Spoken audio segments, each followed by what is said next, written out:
ఈరోజు గుప్పడంత మనసు సీరియల్ విషయానికి వస్తే చాలామంది ఊరంతా కలిపి పెద్ద మనుషులంతా రంగా ఇంటికి వచ్చి అసలు ఆ అమ్మాయి ఎవరు, మీకు ఏ సంబంధం లేని అమ్మాయి మీ ఇంట్లో ఉండడం ఏంటి, వీళ్ళిద్దరూ వయసులో ఉన్నారు, నిజం చెప్పండి, ఆ అమ్మాయిని ఎందుకు ఇక్కడ ఉండనిస్తున్నారు అంటూ ప్రశ్నల వర్షం కురిపిస్తూ ఉంటారు.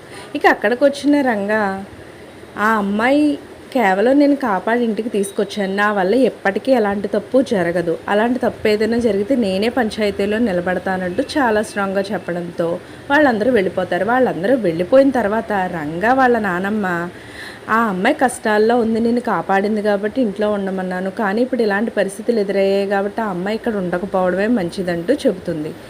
ఇంతలో అక్కడికి వచ్చిన వసుధార, సార్ మీరు ఎందుకు రంగాలా నటిస్తున్నారు అంటే, మేడం గారు మీరు అలా అనకండి అంటూ చెబుతూ ఉంటాడు రంగా. ఎలా అయినా సరే ఈ అమ్మాయిని ఇంట్లోంచి పంపించే అంటూ ఏం పెట్టావో కానీ మా బావ నా మాట వినడం లేదు, ఇలాగే నా మీద కసురుకుంటున్నాడు నువ్వు వచ్చిన దగ్గర నుంచి అంటూ చాలా నిష్ఠూరంగా మాట్లాడుతూ ఉంటుంది సరోజ. దాంతో సరోజకు ఫుల్ వార్నింగ్ ఇచ్చేస్తాడు రంగా.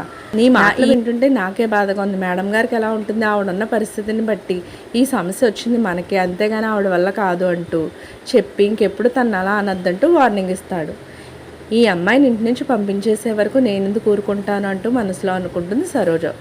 ఇక మనో విషయానికి వస్తే అక్కడికి వెళ్ళారు కదా సార్, గొడవ ఏమైనా అయిందంటే, నీకు సంబంధించి నీ తండ్రి ఎవరో నీ తల్లి చెప్పే వరకు ఇలాంటి సమస్య కొనసాగుతూనే ఉంటుందని చెప్పడంతో ఎపిసోడ్ ఎండ్ అయిపోతుంది. సో ఇలాంటి లేటెస్ట్ అప్డేట్స్ కోసం ఛానల్ తప్పకుండా లైక్ చేయండి, షేర్ చేయండి, సబ్స్క్రైబ్ చేయడం మాత్రం మర్చిపోకండి.